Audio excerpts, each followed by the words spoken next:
자, 오늘 우리 한번 따라하겠습니다. 내가 나를 사랑하느냐?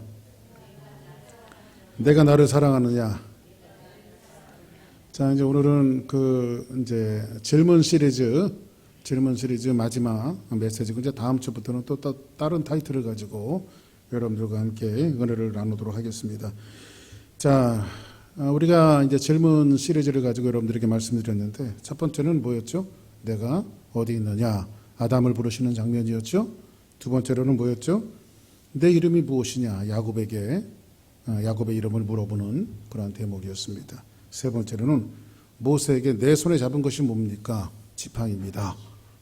라고 하는 말씀과, 네 번째로는 예레미야에게 네가 지금 무엇을 보느냐? 라고 하는 질문이었죠. 그리고 다섯 번째는 베드로를 향해서 예수님이 너희는 나를 누구라고 하느냐? 라고 하는 질문이었습니다. 그리고 지난주에는 뭐였죠? 38년 된 불순종의 세월을 살았던 그 환자 병자에게 내가 낫고자 하느냐? 라고 하는 질문이었습니다. 자, 그렇다면 우리는 이제 마지막 일곱 번째로 내가 나를 사랑하느냐? 라고 하는 타이틀을 가지고, 우리가 이 말씀은 너무나도 잘 아는 말씀이죠. 그리고 아마 저도 이 본문을 가지고 수십 번 이상씩 아마 메시지를 증거했을 겁니다. 오늘 내가 나를 사랑하느냐, 이 말씀은 예수 그리스도께서 부활하셔서 그의 첫 번째 제자였던 베드로에게 질문하셨던 그런 내용입니다. 자, 오늘 부활하신 예수님께서 이제 디베라 바닷가라고 성경은 기록하고 있는데, 디베라 바닷가, 게네사렛 호수, 갈릴리 바다, 이것은 다 같은 지명을 이야기합니다. 그래서 이곳에 이제 디베라 바닷가에 부활하신 예수님이 오셔서 베드로에게 아주 유명한 질문을 하시는 장면으로 말씀이 시작되어지는데, 오늘도 이제 본문에 있는 내용들을 좀 보면서 여러분들과 함께 은혜를 나누겠습니다. 22장 1절에 있는 말씀이 보니까 이제 오늘 21장은 이렇게 시작되어집니다. 그 후에 예수께서 디베라 호수에서 또 제자들에게 자기를 나타내셨으니 나타내신 일은 이러하니라 라고 말합니다. 자, 이 말씀은 뭐냐면, 성경에 보면 물론 그 이상의 것도 있겠지만은 예수님께서 공식적으로 부활하셔서 세 번 사람들에게 나타나신 장면이 나오는데, 첫째로는 그 엠마오로 가는 두 제자 옆에 부활하신 예수님께서 나타나시는 장면이 나오죠. 그리고 두 번째로는 한 집에 숨어있는 제자들에게 너에게 평안이 있을지어다 하면서 나타나시는 예수님의 모습을 그려주고 있고요. 오늘 이제 세 번째는 그 옛날 그 베드로를 부르셨던 이 갈릴리 바다, 디베라 호수, 이곳에 옛날의 삶의 현장으로 돌아가서 고기를 잡고 있었던 베드로와 그 제자들을 찾아오시는 장면이 이제 오늘 본문에 있는 세 번째 부활하신 예수님께서 나타나시는 장면입니다. 베드로는 한번 생각해 보세요. 베드로는 예수님을 세 번이나 저주하면서 부인을 했어요. 그죠? 난 예수를 모른다. 그리고 이제 예수님은 십자가에 못 박혀 돌아가시고 예수님께서 부활하셨다라고 하는 사실을 모른 채 이 제자 베드로는 지금 옛날에 자기가 일하던 그 삶의 터전 갈릴리 바다에 와서 그물을 던지면서 밤새도록 고기를 잡고 있습니다. 아마 그랬을 것 같아요. 자신에 대한 깊은 실망, 좌절, 아마 절망 상태에 놓여 있어서 아마 베드로를 생각하면 좀 창피할 것 같아요. 이게 뭔가 3년 동안 나사렛 사람 예수로 쫓아다녔는데 나는 뭔가 얻은 것도 없고, 도로아미 타블이라고 하는 말이 있죠. 그냥 다시 삶의 옛날 그 자리로 돌아와서 고기를 잡고 있었던 베드로의 모습. 사람이 살다 보면 모든 것이 이렇게 무너지는 순간이 옵니다. 제가 지난 금요일도 하나님 앞에 기도하다가 그런 기도를 했어요. 가만히 제가 되짚어 보니까요, 하나님 앞에 하나님의 사역자로 정식으로 사역을 한 것이 30년이에요. 30년. 그러니까는 제가 이제 50대 중반이지 않습니까? 제 가장 황금기 같은 시절을 하나님 앞에 30년을 드렸어요. 그런데 하나님 앞에 제가 그런 기도를 했습니다. 김동길 씨가 유명한 유행어를 남겼죠, 옛날에. 하나님, 이게 뭡니까? 그 하나님 앞에 그런 넋두리를 하고 하나님 앞에 그런 기도를 했어요. 아마 베드로가 김동길 씨의 유명한 유행어를 썼을 것 같아요. 하나님, 이게 뭡니까? 3년 동안 예수님, 나의 소망이었던 예수님을 쫓아다녔는데 그 양반은 돌아가시고, 그리고 가장 자신 있게 자기가 예수님을 사랑한다라고 고백했던 그 사랑이 무색하리만큼 예수님을 3번이나 부인하고 저주하고, 자기가 삶의 환경 속에서만 자기가 창피한 것이 아니라 절망하는 것이 아니라 자기 자신에게도 실망을 해요. 이게 뭐냐? 그런 삶의 현장에서 먹고 살기 위해서 밤새도록 일렁이는 파도와 싸우면서 베드로가 고기를 잡습니다. 밤새도록. 갈릴리 바다는 저도 96년도에 성지순례를 내려가봤습니다만 물이 맑아요. 그래서 여러분들 그 이스라엘의 지형이 그렇게 돼 있죠. 팔레스타인 지역에서 사시사철 눈 내리는 산이 있는데 그게 헐몬산이에요. 근데 헐몬산에서 눈 녹은 물이 어디에 모이냐면 갈릴리 바다에 이렇게 모여요. 갈릴리 바다가, 갈릴리 바다라고 말하지만 사실은 이게 밀물이에요. 그리고 갈릴리 바다는 강줄기를 타고 쭉 사해까지 내려가는데 그 강줄기가 요단강이라고 그래요. 그리고 요단강 맨 마지막에는 사해바다예요. 그래서 처음과 마지막에 굉장히 정확한 지형을 이스라엘이 갖고 있어요. 갈릴리 바다의 헐몬산에서 시작되어졌던 물이 갈릴리 바다로, 갈릴리 바다에서 요단강으로, 요단강에서 사해바다로 모이면 그냥 끝이에요, 그게. 그래서 처음과 마지막에 정확한 지형으로 만들어져 있는데, 아마 이 베드로는 옛날에 삶의 터전이었던 갈릴리 바다에 와서, 디베라 바닷가에 와서 고기를 잡습니다. 근데 밤새도록 고기를 잡는데 물이 맑으니까 낮에는 어부일을 할 수가 없어요. 왜냐하면 고기들이 배가 들어가면 다 도망가요. 그러니까 밤이 어두워졌을 때에 이제 어부들은 갈릴리 바다에 가서, 디베라 바닷가에 가서 고기를 잡습니다. 자기가 평생도록 했던 일이 바로 고기 잡는 일이었는데, 그 밤에 일렁이는 파도와 싸우면서 밤새도록 그물을 내리고 올리고 내리고 올리고 했지만 한 마리도 잡지 못하고 텅 빈 뱀이여 텅 빈 그물을 손에 쥔 채 뿌옇게 밝아오는 새벽을 베드로가 맞이하게 되어집니다. 이런 베드로의 심정이 좀 어땠을까요? 좀 착잡하겠죠. 그런데 주님이, 부활하신 주님께서 그 바닷가에 오세요.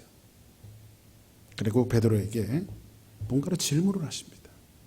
말씀하시는 것이 오늘 본문에 있는 내용이에요. 그런데 오늘 3절에 보니까 3절부터 이제 5절까지 한번 보는데 이런 말씀이 있습니다. 시몬 베드로가 나는 물고기를 잡으러 가노라 하니. 이제 옛 삶의 터전이었던 베드로가 그 갈릴리 바다, 디베라 바닷가에 이제 고기를 잡으러 갑니다. 근데 그들이, 여기서 다른 제자들이죠. 그들이 우리도 함께 가겠다고 나가서 배에 올랐으나 그날 밤 아무것도 잡았어요, 못 잡았어요? 우리 식으로 얘기하면 피레미 새끼 한 마리도 잡지는 못했어요. 그래서 4절 한번 볼까요? 날이 새어갈 때에 예수께서 바닷가에 서셨으나 제자들이 예수신 줄 알았어요, 몰랐어요? 예수님이 오실 거라고 하는 꿈에도 생각하지 못했죠. 왜냐하면 제자들의 머릿속에, 베드로의 머릿속에는 예수님이 돌아가셨으니까. 그리고 나서 5절 볼까요? 예수께서 이르시되 뭐라고 말하죠? 얘들아, 너희에게 고기가 있느냐? 대답하되 없나이다. 이렇게 말씀이 시작이 되어지고 있어요. 그런데 멀찍이 서서 주님이 계셨지만 제자들은 부활하신 예수님의 정체를 아직 모르고 있어요. 그런데 그 주님이 이때 예수님께서 질문하십니다. 뭐라고 묻죠? 얘들아, 너희에게 뭐가 있느냐? 고기가 있느냐? 여기서 보니까 얘들아 라고 하는 말을 시라버로 찾아봤더니 헬라어에 파이데이아라고 하는 말로 되어 있어요. 파이데이아라고 하는 말은 이런 말이에요. 예수님이 오셔서 이놈들 날 그렇게 배신하고 등에 칼 꽂고 갔더니 이놈 저주하고 나를 모른다고 그래 이놈아? 응? 그렇게 갔더니 꼴 좋다. 너 여기 와갖고 결국 고기나 잡고 있구나. 비아냥거리는 그런 모습이 아니라 엄마가 자식을 부르는 음성이에요. 얘들아, 아주 다정한 자식을 부를 때 표독하거나 화를 내거나 그러면서 막 부르는 사람이 없지요. 다정하게 부르는 목소리예요. 이렇게 누군지 모르는 한 사람이 멀찍이 서서 부드럽게 부릅니다. 그때 이게 제자들이 뭐라고 말하죠? 없나이다. 아무것도 못 잡았습니다. 그리고 나서 6절에 보니까 뭐라고 말하냐면 이르되 그물을 배 오른편에 던져라. 아무것도 없으니까 배 오른편에 던져라. 그리하면 잡으리라 하시니 이에 던졌더니 물고기가 많아 그물을 들 수 없더라 라고 말합니다. 7절 한번 볼까요? 예수께서 사랑하시는 그 제자, 요한복음이 누가 썼죠? 요한이 썼죠? 그래서 요한복음은 요한이 자기를 뭐라고 표현하고 있어요? 사랑하시는 제자 이렇게 표현하고 있어요. 이 사랑하시는 제자는 요한을 이야기하고 있어요. 예수께서 사랑하시는 그 제자가 누구에게? 베드로에게 이르되 주님이시다. 요한이 먼저 봤어요. 하니 시몬 베드로가 벗고 있다가 주님이라 하는 말을 듣고 겉옷을 두른 후에 바다에 뛰어내리더라. 아니 그냥 배 타고 나오면 되지. 아주 성질이 엄청 급해요. 그냥 예수님이라고 하니까 바다에 헤엄치고 나오는 것보다 배 타고 나오는 게 빠를 텐데 아주 성질이 급해갖고 주님이라니까 바다에 첫 방울 뛰어들었어요. 베드로가. 응? 자 보세요. 텅 빈 배였어요. 너희들에게 뭐가 있느냐? 아무것도 없습니다. 그럼 배 오른편에 그물을 던져라. 그리고 그물을 들어 올릴 수 없을 만큼 모든 것들을 얻게 되어 배가 만선이 되어졌어요. 엄청난 고기를 잡게 되어져요. 텅 빈 배가, 텅 빈 그물이, 텅 빈 새벽이, 텅 빈 마음이 주님이 오셔서 그 자리에 모든 것들을 채워주십니다. 아멘. 아마 저 주님을 비교한다라고 하는 것이 비교 불가하죠. 아마 저 같았으면 그랬을 거예요. 너희들에게 고기가 있느냐? 없습니다. 꿀 좋다 이놈들아. 응? 참 쌤통이다. 아마 그러는데 주님은 뭐라고 말해요? 그 잘못을 하고 주님을 배신하고 특의 칼을 꽂고 이 떠나는 이 제자들이 있었던 그 삶의 현장에 예수님이 오셔서 지금 하시는 말씀이 뭐냐면 너희들에게 뭐가 있느냐? 없습니다. 그러면 오른편에 그물을 내려라. 그리고 그들의 필요를 주님은 그냥 아무 말 없이 채워주세요. 이게 가능할까요, 여러분들? 아무 말 없이 채워주시는 거. 그리고 그분을 안 베드로는 바다에 뛰어들어요. 그리고 나서 이제 9절로 한번 넘어가서 뭐라고 말하냐면 육지에 올라와 보니 숯불이 있는데 그 위에 생선이 놓여 있고 떡도 있더라. 이제 베드로가 제자들이 육지에 올라와 보니까 이제 생선이 있고 떡이 있는 거예요. 그리고 나서 10절 볼까요?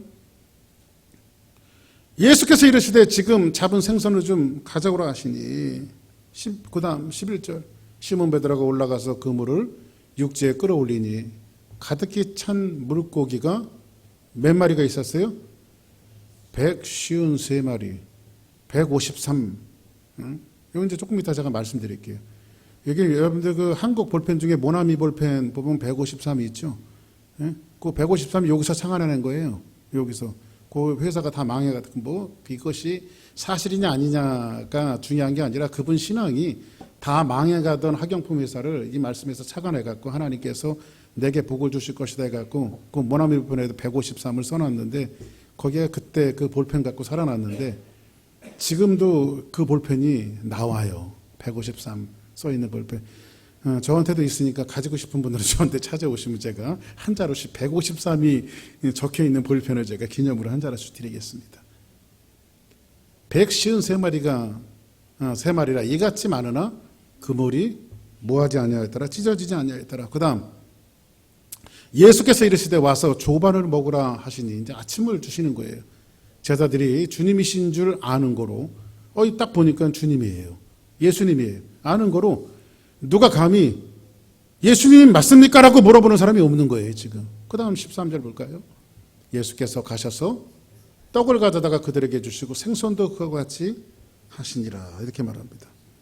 자 이제 고기를 밤새도록 잡았으니까 얼마나 피곤하겠어요. 밤새도록 고기를 잡고 지금 이제 뿌옇게 날이 밝아오는 그 새벽이에요. 파도와 싸우고 일렁이는 그 파도와 싸우면서 밤새도록 그물을 내렸다 올렸다 했는데 한 마리도 잡지 못하고 몸도 지치고 마음도 지쳤던 그들에게 만선의 기쁨을 허락하신 예수님께서 그들을 위해서 이 땅에 땅 위로 올라왔어요. 육지로 올라왔을 때 그들을 위해서 아침상을 차려놓으셨어요. 주님 다른 말 안 하시죠? 저 같으면 제자들이 이제 코앞에 딱 왔으면 나 보이지 내 얼굴. 예수님 어떻게 살아나셨어요? 내가 분명히 너희들한테 그랬잖아 이놈들아. 내가 살아날 거라고. 그걸 못 참고 곳에 여기 와서 고기를 잡고 있냐 이놈들아 하면서 저 같으면 야단을 쳤을 텐데 예수님은 아무 말 안 하시고 우리식으로 얘기하면 밥 먹자. 아침 먹자. 응? 옛날에 개콘에 보면 그런 유행어가 있었죠. 밥 먹자. 응? 그냥 한 말 안 하시고 아침 먹자. 근데 여러분들 사람과의 관계가 형성하려면 참 이 식사하는 문화가 굉장히 중요해요. 여러분들 한 식탁에 둘러 앉아서 그 사람과 밥을 먹는다라고 하는 것은 굉장히 친밀한 것을 이야기하죠. 그러니까 여러분들 우리가 누구를 인정하고 누구에게 다가가기를 원하면 어렵고 힘든 사람들이 있으면 여러분들은 그냥 다른 거 필요 없는 것 같아요. 그냥 슬며시 찾아가서 밥이나 한 끼 먹읍시다. 응? 어떤 목사님이 굉장히 좀 몇 주 동안 어려운 분이 있었어요.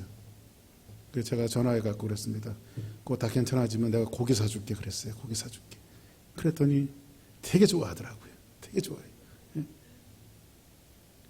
이 밥을 먹자라고 하는 것은 친밀감을 나타내는 거죠. 예수님이 밤새도록 바닷가에서 싸웠던 제자들에게 그냥 밥 먹자, 아침 먹자 이렇게 말합니다. 예수님이 당신의 공생애를 사시면서 주로 식사하셨던 사람들이 누구였어요? 세리들, 삭개오 같은 세리들. 내가 오늘 내 집에 유아야 되겠다. 창기들. 더 나아가서 죄인들 이런 사람들과 예수님이 식사를 하잖아요. 그리고 나서 그들의 이웃이며 그들을 한 가족으로 대하시는 예수님의 친밀감을 성경에서 우리에게 이야기를 하고 있죠. 시편 23편에도 보니까 주께서 내 원수의 목전에서 내게 상을 차려주시고 상을 베푸시고 이렇게 말하죠. 근데 이걸 조금 잘못 해석하시는 분들이 있더라고요. 상을 주시고 라고 이야기하니까 금상, 은상, 대상 이렇게 생각하는 사람이 있어요. 근데 이건 테이블이에요. 테이블. 밥상. 주님의 식사의 자리에 우리를 초대하신 거예요. 그 말이에요. 여기서 많은 원수들 앞에서 주님께서 기성아 너희 나와 내 밥상에 참여하라. 그러니까 다들 멍석에 앉아서 먹는데 나만 주님과 함께 다이다이로 앉아갖고 밥을 먹으면 이 얼마나 어깨가 그냥 이게 막 힘이 들어가겠어. 그렇죠? 그걸 얘기하는 거죠. 이 상이. 여러분들 보세요. 장관이나 국무총리 같은 거 하고 조금 있다가 물러나겠어요? 아니면 대통령의 가족으로 살겠어요? 가족이 난 거죠. 가족이. 오늘 식탁으로 주님의 식탁으로 우리를 초대하신 거예요. 할렐루야. 그 주님은 그냥 먹을 것을 주세요. 아침 먹자. 제가 아침에도 그런 얘기를 했습니다만 제가 꼭 나쁜 삶을 살아오지는 않았지만 고등학교 때는 조금 말썽도 좀 피우고 그 고등학교 다닐 때는 혈기가 막 왕성하니까 이렇게 말보다는 주먹이 먼저 앞서 나가고 이러다 보니까는 제가 고등학교 때 아주 큰 사고를 한번 쳤었어요. 그러다 보니 저희 아버지 어머니가 학교에 끌려오신 거죠. 제 일을 수습하기 위해서. 안 그러면 이제 학교를 못 다니게 생겼으니까. 그래서 이제 저는 가해자였고 피해자가 있겠죠. 그 피해자 측하고 저희 부모님이 이게 뭐라고 그래요? 합의. 그래서 합의금으로 지금은 몇십만 원이 아주 큰 돈이면 지금도 크죠. 그런데 그 당시에는 몇십만 원이 엄청 큰 돈이었어요. 엄청 큰 돈. 그래서 저희 아버지가 몇십만 원을 구해다가 피해자 쪽에게 그 합의금을 주고 그러니까 제가 고등학교를 잘 졸업한 것은 그 부모님의 은혜입니다. 그래서 이제 합의금을 주고 이제 일이 다 처리되고 저희 아버지 어머니는 일을 학교에서 다 처리하시고 그리고 가셨어요, 집으로. 근데 이제 학교 수업을 마치고 집에 돌아가야 되는데 이 집을 못 돌아가겠는 거예요. 아, 어떻게 가나? 집에 가면 아버지가 화가 나셔서 나를 때리는 게 아닐까. 평생 나 하나 바라보시고 어머니가 사랑 주시고 살았는데 집에 가면 어머니가 나에 대해서 실망하시고 쳐다보지도 않으면 어떡하나. 그래서 별의별 생각이 다 드는데요. 집을 10번이나 가축을 해. 생각에선 10번이나 더 가축을 했어. 내가 집 못 들어가겠다. 왜냐면 이게 얼굴을 쳐들고 집에 들어갈 수가 없는 거예요. 그랬더니 저희 형이 학교까지 마중을 나왔어요. 야, 엄마가 빨리 오랜다 집에. 그랬더니 저희 형이 딱 잡으니까 제가 도망도 못 가잖아요. 그 발길을 돌려서 저희 형을 따라서 질질 집으로, 들어가고 싶지 않은 집으로 고개를 푹 숙이고 들어갔어요. 그랬더니 집에 갔더니 저희 어머니가 밥을 잘 차려놓으셨어요. 상에다가. 예나 지금이나 제가 생선은 고등어를 좋아하니까 그 제가 좋아하는 고등어를 구시고 이래서 밥을 잘 차려놓으셨어요. 저희 아버지가 앉더니 저는 막 야단을 치실 줄 알았어요. 그랬더니 저희 아버지가 앉더니 밥 먹자 하시면서 앞으로 잘하면 돼. 앞으로 다시 그러지 않으면 돼. 그냥 밥 먹자. 한말 안 하시고. 근데 그 밥을 먹는데 막 닭똥 같은 눈물이 막 밥상 위에 막 떨어지는데 얼마나 제가 죄송하고 아버지의 어머니 앞에 얼마나 잘못된 아들이며 나에게 1000번 만번이라도 야단치시고 매를 들고 나를 치신다고 할지라도 아무 말 할 수 없는 죄인인데도 불구하고 그 아들이 뭐라고 밥상까지 차려놓으시고 아무 말 안 하시고 밥 주시는 그 아버지 어머니가 얼마나 고마운지. 아마 베드로에게 아침상을 주시는 예수님의 모습이 그런 모습이 아닌가 그런 생각을 해봤어요. 그러고 나서 11절에 보니까 다시 한번 11절로 돌아볼까요? 시몬 베드로가 올라가서 그물을 육지에 끌어올리니 가득히 찬 물고기가 몇 마리요? 153마리라 이같이 많으나 그물이 찢어지지 아니한지라. 그러면 여기서 153마리가 나와 있는데 이 153마리가 그냥 갖다 성경에 그냥 붙인 것이 아니라요. 당시에는 그 히브리 사람들이요. 갈릴리 바다에서 사는 물고기 종류가 153마리, 세 종류의 고기가 있다고 생각을 했어요. 물고기 어종이 153종류라고 생각을 했어요. 그래서 성경에서 153마리를 잡았다라고 하는 것은 물고기를 잡았다는 것은 세상의 모든 물고기를 다 잡은 거예요. 세상의 물고기의 종류가 153가지인데 153마리를 잡은 것은 세상의 물고기를 다 잡은 거예요. 예를 들어서 그런 얘기 있죠. 예수님이 전도를 보낼 때에 70인을 택해서 보내시는 장면이 있어요. 근데 왜 하필 70인일까요? 히브리 사람들의 개념에는요, 세상의 나라가 70개가 있다라고 생각을 했어요, 그때는. 그래서 70인을 전도를 보내는 거예요. 이런 개념으로 이해하시면 돼요. 오늘 여기에서 153마리는 배가 만선이 됐다라고 하는 표현이지 고유의 숫자였던 153마리를 잡았다는 표현이 아니에요.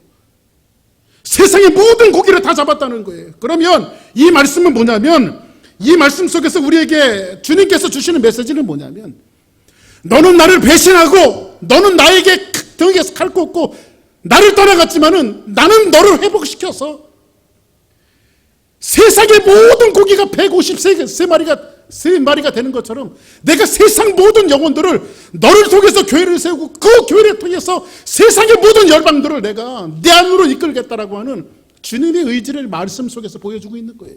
지금 이해되세요? 그리고 나서 9절 한번 다시 한번 봅시다.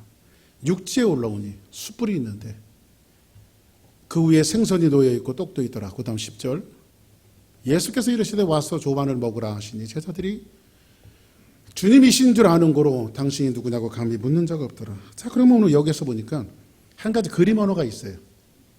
예수님 앞에 올라와 보니까 그 앞에 뭐가 있어요? 숯불이 있어요.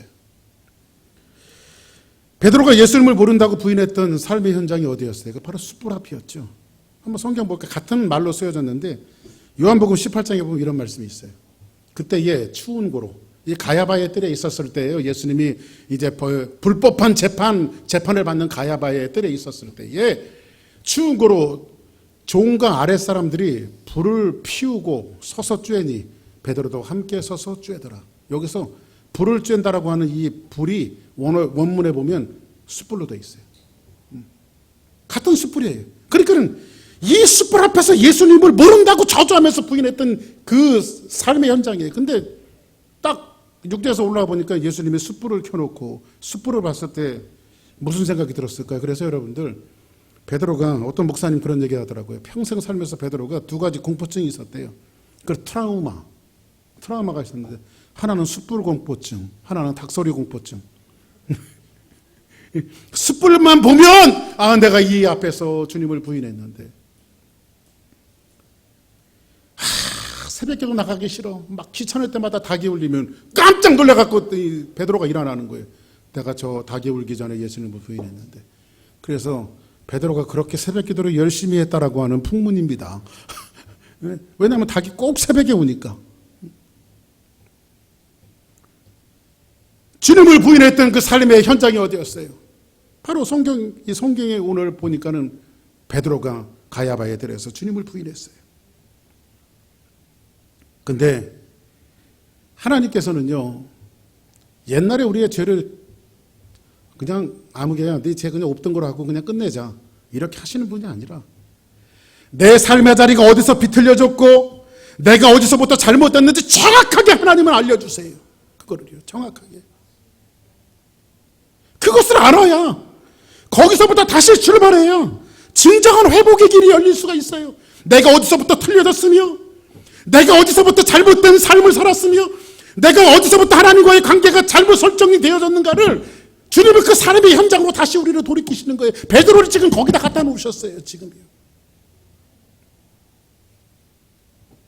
그러고 나서 본문의 제목이었던 질문을 예수님이 하세요. 베드로에게 드디어. 15절 한번 볼까요? 그들이 조반 먹은 후에 아침을 주세요. 아무 말 없이 조반을 먹이시죠. 그러니까 여러분들이 싸움을 지혜롭게 하려면 일단 밥 먹고 싸워야 돼요. 밥 안 먹고 싸우면 신경이 더 날카로워져 갖고요, 더 엄한 소리예요. 그래서 일단 밥 먹고 싸우면 괜찮아요. 금방. 그런데 그들이 조반 먹은 후에 예수께서 시몬 베드로에게 이르시되, 요한의 아들 시몬아, 이렇게 말씀하시죠. 베드로 이렇게 말해요? 아니죠. 시몬이라고 하는 말을 제가 여러분에게 말씀드렸죠. 너희는 나를 누구라고 하느냐, 이 말씀 속에서 그냥 유대 사회에서 그냥 흔한 이름이에요. 아주 천한 이름이에요. 그런데 요한 아들 시몬아 하면서 첫 번째 질문에서 나머지 두 번째, 세 번째 질문과 조금 독특한 질문을 오늘 말씀에서 이야기해주고 있어요. 그 질문은 뭐냐면 이거죠. 요한 아들 시몬아, 내가 이 사람들보다 나를 더 사랑하느냐? 이르시되 요한 아들 시몬아, 내가 이 사람들보다 나를 더 사랑하느냐 하시니, 이르되 주님 그라우에다 내가 주를 사랑하는 줄 주께서 아시나이다. 이르시되 어린 양을 먹이라 하시고. 오늘 이 비교급으로 예수님께서 말씀하시는데 뭐라고 말씀하시죠? 내가 이 사람들보다, 그 옆에 지금 누가 있어요? 제자들이 있어요. 다른 제자들이 있어요. 네가 이 사람들보다 나를 더 사랑하느냐? 주님이 묻습니다. 왜요? 왜 주님이 왜 그걸 물으실까요? 성경에 옛날에 베드로가 호언장담했던 말씀이 있거든요. 다음 절 한번 볼까요? 마태복음 26장에 보니까 예수님과 제자들이 같이 있었을 때에 베드로가 대답하여 이르되 모두 다 주를 버릴지라도 나는 결코 버리지 않겠습니다. 이 말이 뭐냐면, 예수님, 저 안드레, 쟤는 주님 버릴 수 있는 가능성이 있어요. 저 바돌로메, 마태, 요한 다 주님을 버릴지라도, 예수님 저 아시죠? 베드로, 저만큼은 주님을 버리지 않습니다. 다 버릴지라도 나는 주님을 버리지 않겠습니다. 마지막까지 내가 죽기를 각오하고 주님을 쫓아가겠습니다. 호언장담했던 베드로예요. 근데 베드로가 지금 3번이나 예수님을 부인하고 저주하면서 부인을 했어요. 근데 여러분들, 여기서 지금 고백했던 베드로가 이때 고백은 가식이었을까요? 진심이었을까요? 진심이죠. 진심이죠. 여러분들 찬양하잖아요. 주님 사랑합니다. 주님 사랑해요. 사랑해요. 사랑해요.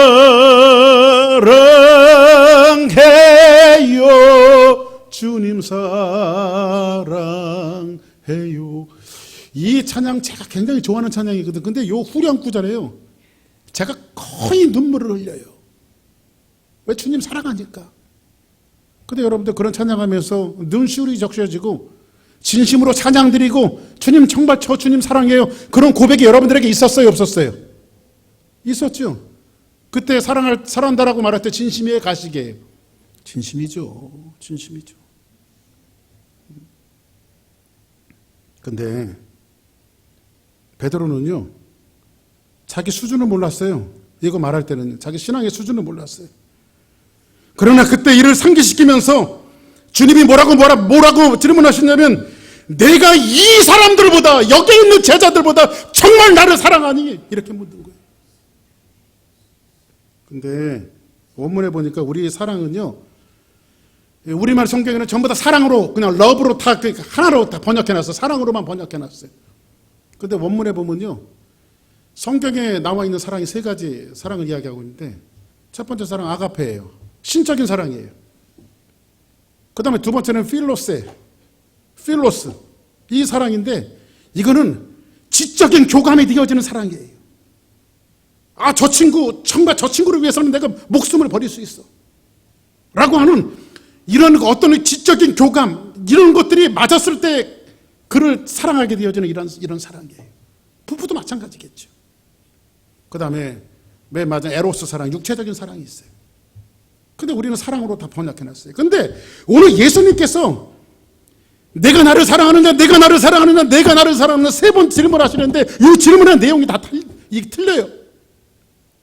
지금 첫 번째 질문하는 것이 뭐냐면, 내가 이 사람들보다 시몬아, 내가 나를 아가페스메? 하고 질문해. 아가페스메? 너 정말 하나님이 너 사랑하는 것만큼 너 나를 사랑할 수 있니? 이렇게 질문하는 거예요. 너 신적인 사랑으로 나를 사랑할 수 있어?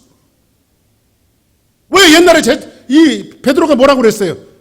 악을 골짜기 끝이라도 목숨을 다하는 그날 거기까지라도 내가 쫓아가겠습니다. 다 버릴지라도 주님, 난 저를 주님을 버리지 않아요. 이런 고백을 했으니까 주님이 질문하는 거예요. 아가페스메? 신적인 사랑으로 나를 사랑할 수 있니? 이걸 질문하시는 거예요, 예수님이. 근데 뜻밖의 베드로가요, 대답을 하는데 주님이 깜짝 놀랄 만한 대답을 해요. 옛날 같으면 어떻게, 아, 주님 왜 자꾸 물어보세요? 나 그렇게 사랑할 수 있다니까요. 다 버려도 나 주님 안 버린다고 그랬잖아요. 옛날 같으면 이렇게 대답을 했을 텐데, 요한 아들 시몬아, 네가 나를 정말 아가페스메? 신적인 사랑으로 사랑할 수 있니? 그랬더니 베드로가 대답하기를 필로세.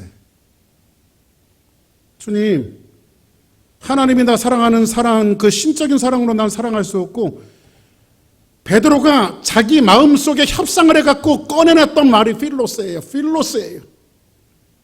내가 지적인 교감을 하고 있고, 내가 내 친구를 사랑하고, 내 형제를 사랑하고, 내 아내를 사랑하고, 가족 사랑하는 것만큼은 내가 주님을 한번 사랑해 볼게요.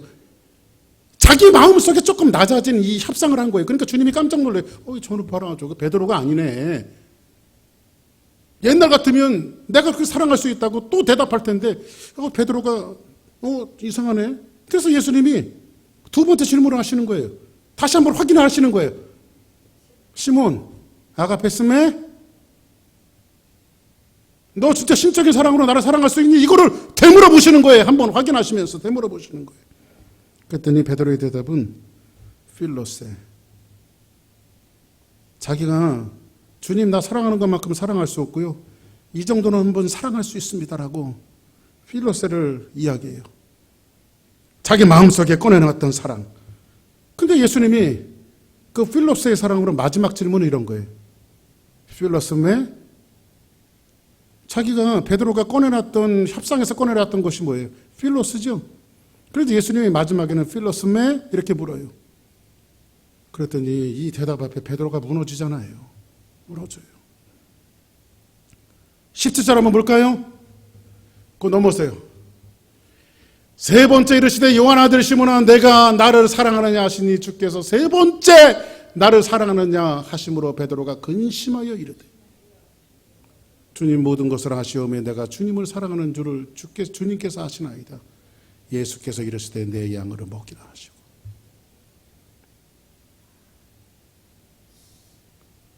세 번째 주님이 물어요. 자기가 꺼내놨던 사랑으로 너는 그럼 필롭스의 사랑으로는 나를 사랑할 수 있니? 그럼? 이렇게 묻는 거예요. 세 번째 질문은 넌 아가페 사랑은 아니라고 쳐보자. 그러면 네가 꺼내놨던 필로스의 사랑으로는 필로스의 사랑으로 나를 사랑할 수 있니? 이렇게 물었더니 베드로가 태지법 물으시니까 근심해요. 그리고 뭐라고 말해요? 내가 나를 사랑하느냐 하시므로 베드로가 근심하여 이르되 모든 것을 아시오매 주께서 아시지 않습니까? 이 사람들이 다 주님을 버릴지라도 나는 주님을 버리지 않겠습니다라고 하는 이 베드로가 호언장담했던 이 베드로 앞에 예수님이 네가 협상했던 그 필로스의 사랑으로 사랑할 수 있냐라고 물으니까 이 베드로는 뭐라고 말하냐면 그 사랑에서 자신이 없는 거예요. 그러면서 자기의 가슴을 치면서 통탄하면서 근심하면서 주님 왜 자꾸 물어요? 나보고 어떡하라고요? 그런데 이 베드로는 그래도 끝까지 사랑에 대한 고백을 뚜렷하지 않아요. 내려놓지 않아요. 근심하면서도 뭐라고 말합니까? 주님, 내가 무슨 짓을 했는지, 내가 어떤 놈인지, 내가 어떻게 처절하게 무너졌는지, 내 눈물, 내 보이지 않는 아픔, 내 못난 모습, 이거 주님이 다 아시잖아요. 하나님, 주님이 아시잖아요. 그런데도 내 저 가슴 한구석에 보면 그래도 주님을 사랑해요. 그래도 주님 사랑해요. 이 고백을 하고 있는 거예요. 지금 베드로가. 사랑하는 여러분, 오늘 이제 우리 한번 제가 예수님을 대신할 수는 없지만 그래도 우리 한번 저를 보시고 여러분들에게 이제 오늘 질문 시리즈 마지막이니까 제가 질문하겠습니다. 제가 예수님이고 여러분이 베드로입니다. 대역을 하는 겁니다. 제가 묻습니다. 아무개 자매 형제님들 아가페스메? 뭐라고 대답하시겠어요? 정말 신적인 사랑으로 주님을 사랑합니까?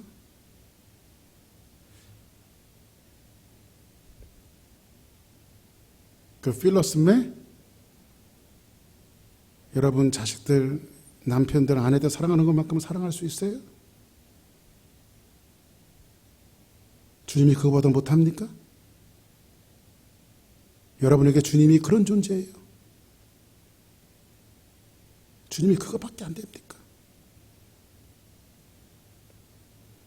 주님은 베드로를 구석까지 몰아놓으시면서까지 말씀했던 이 사랑의 정체는 도대체 뭘까요? 여기에 비밀이 있어요. 우리 신앙생활이라고 하는 것이요, 철물을 때는요 거치장을 너무 많이 해요. 덧칠을 많이 해요. 덧칠을. 잘못된 열정, 잘못된 헌신, 이렇게 하면서 자기를 막 포장하기 시작해요. 대단히 자기가 무슨 신앙이 있는 것처럼, 믿음이 있는 것처럼 덧칠을 해요. 그리고 막 그 어떤 자기 어떤 신앙 안의 체면을 지키기 위해서 자기도 모르는 그 몸부림을 치는 사람들이 현대인들 가운데 얼마나 많은지 몰라요. 주님은 우리에게 그런 모습을 원하시는 게 아니에요. 그냥 있는 모습 그대로. 아멘. 있는 모습 그대로. 베드로의 전반기 신앙생활이 다 이러했어요. 베드로를 지목하시면서 준엄하게 주님께서 남기신 말씀이 있어요. 누가복음에 보면 뭐라고 말씀하시는지, 그러나 내가 너를 위하여 내 믿음이 떨어지지 않기를 위해서 기도했노라. 주님이 기도하여 뭐라고 말합니까? 너는 돌이킨 후에야 내 형제를 굳게 할 수 있다. 이 말씀이 뭐예요?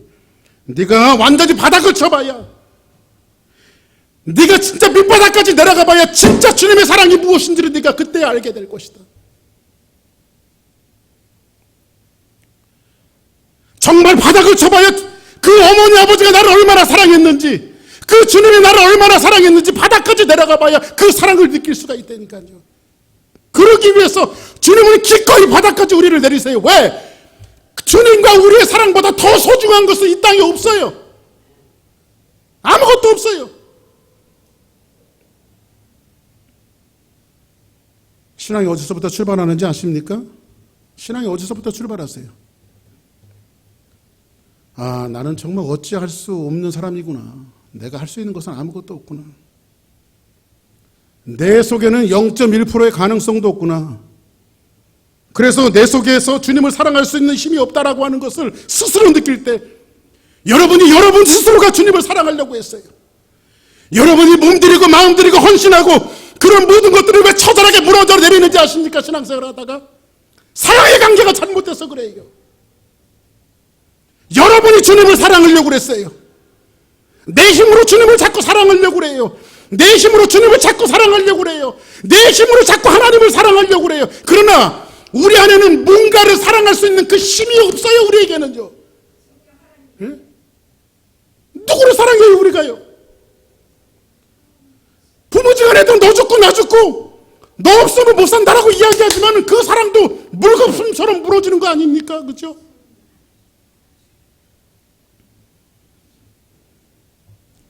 내가 어찌할 수 없다라고 하는 마음을 가지고 통탄할 때에 거기서부터 신앙이 출발되어지는 거예요. 이제 베드로가 알게 되었습니다.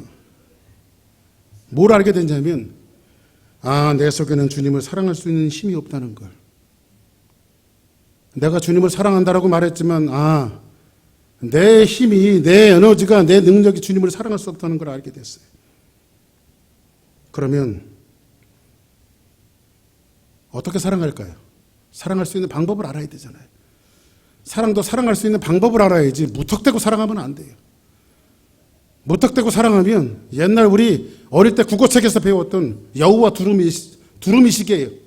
예? 여우는 두루미에게 넓은 접시에다가 식사 대접을 하고 두루미는 호리병에다가 식사 대접을 하고 지 멋대로죠. 그죠? 사랑이. 사랑하는 방법 가르쳐 드릴게요.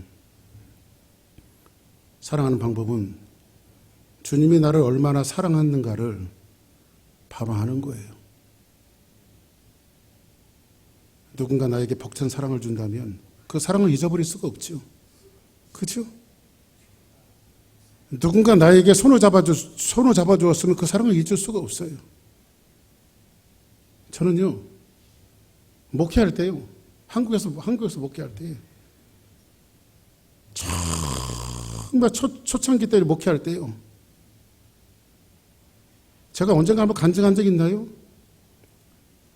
여의도에서부터 양재동까지 500만 원 때문에 울고 왔어요, 제가요. 정말 교회에 절실하게 그때 91년도, 92년도 그때인데요. 500만 원이 필요한 거예요. 근데 저 정말 이뻐해 주셨던 안수 집사님 한 분 계셨어요. 장로님이신데 여의도에 사시는데요.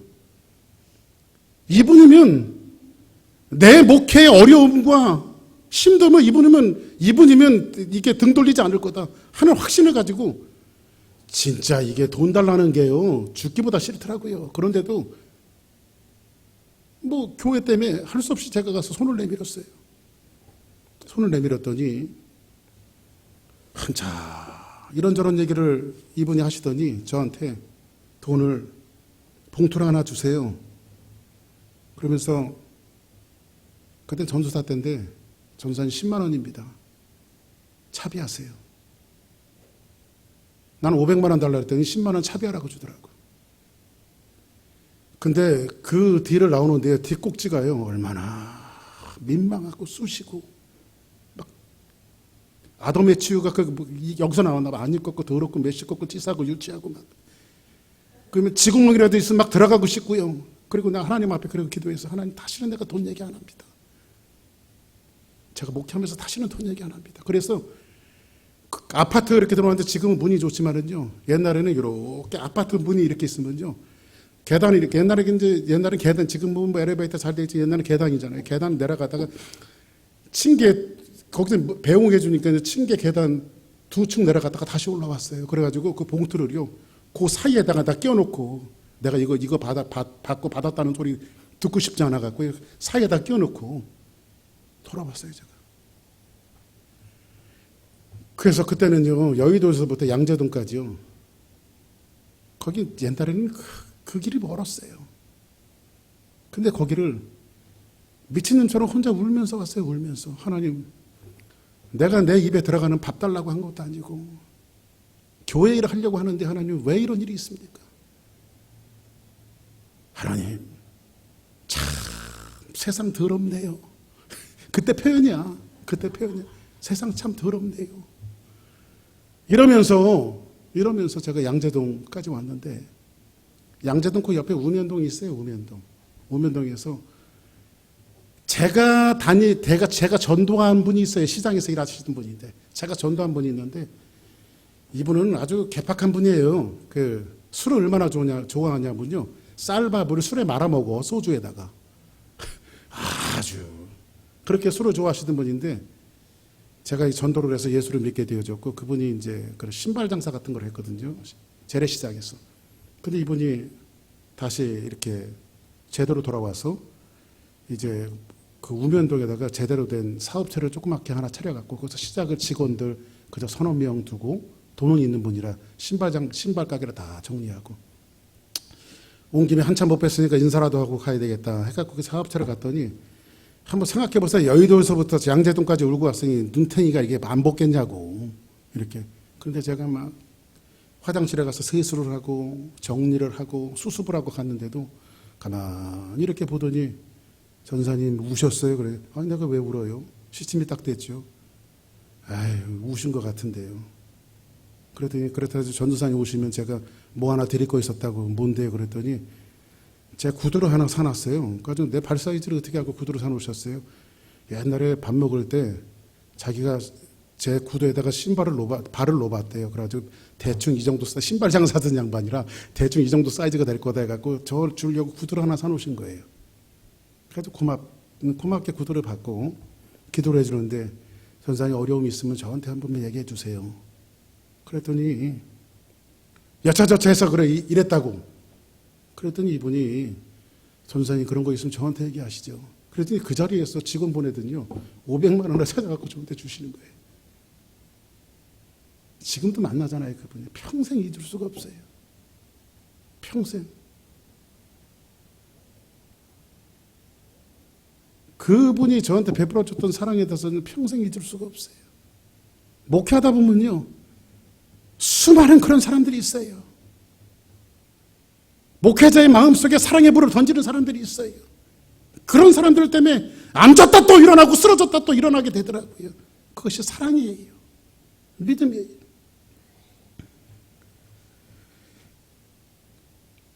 베드로에게 주님께서 말씀하시는 것은 그겁니다. 베드로야, 네가 나를 사랑한 것이 아니라 내가 너를 사랑한 거야. 너 그거 아니? 너 그거 알아? 네가 나를 사랑했던 것이 아니라 내가 너를 사랑했어. 너 그거 아니? 이 질문을 주님이 지금 베드로에게 말씀하시는 거예요. 마지막 성경 한 절 볼까요? 주님의 사랑이 어떤 사랑인지. 하나님의 사랑이 우리에게 이렇게 나타난 바 되었으니 하나님이 자기의 독생자를 세상에 보내심은 그로 말미암아 우리를 살게 하심이라. 하나님이 우리를 어떻게 사랑하셨냐면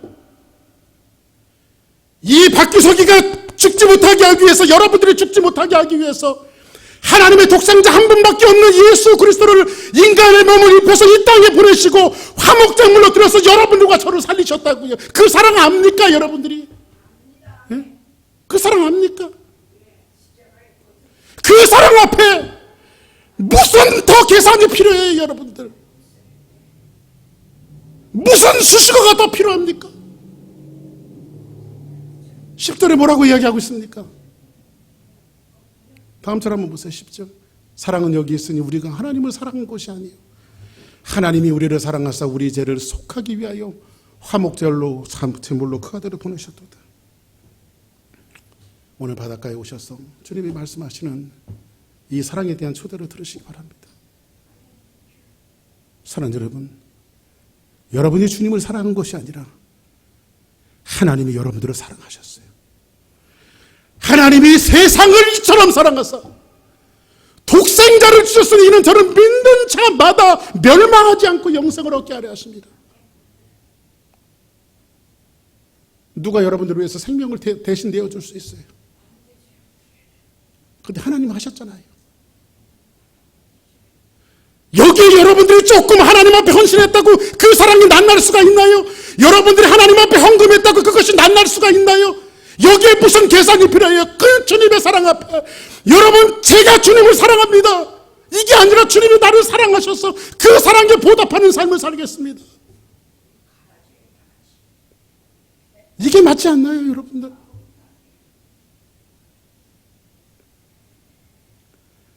이런 인생들을 향해서 주님이 세 번째 말씀하십니다. 내 양을 치라, 내 양을 먹여라, 내 양을 먹여라. 사랑하는 여러분, 우리 주사랑교회 공동체가 이 사랑에 대해서 정말 회복하지 않는 한 하나님이 우리 교회를 세상 가운데 내어주지 않아요. 왜냐? 여전히 우리는 우리가 사랑하려고 하기 때문에. 그런데 여러분들이 이 사랑을 비로소 느끼고 깨닫고 여러분 안에 그 무너져야 할 모든 것들이 무너질 때에 비로소 하나님께서 주사랑교회 공동체를 세상 가운데 내놓으시고 양을 먹이라고, 양을 치라고 구령의 열정 앞에 우리 교회를 내놓으실 거예요. 왜 하나님 교회를 만드셨어요? 죽어가는 영혼을 구원하라고. 할렐루야. 이 말씀 붙들고 저와 여러분들이 내가 나를 사랑하느냐라고 하는 질문 앞에 정말로 온전해지는 우리 모두가 되기를 주의 이름으로 축복합니다.